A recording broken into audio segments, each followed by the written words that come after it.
Hello everyone, so in this video I will be showing you how to fix Elementor 403.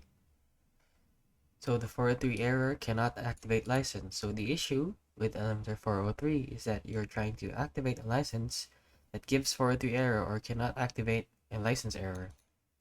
So the 403 error indicates that the request is valid and understandable for the server, but it cannot provide additional access. So what is the possible cause? So the possible cause for this is that 403 error can occur due to the following causes.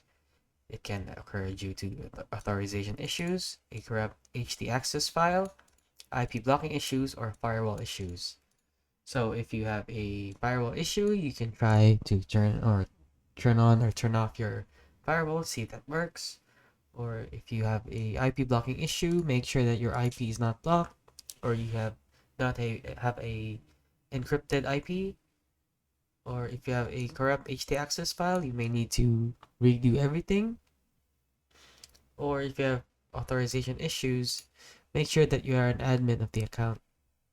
So the solution is you can just try to refresh the page, or you can clear your browser cookies and cache because that causes a lot of issues and lag.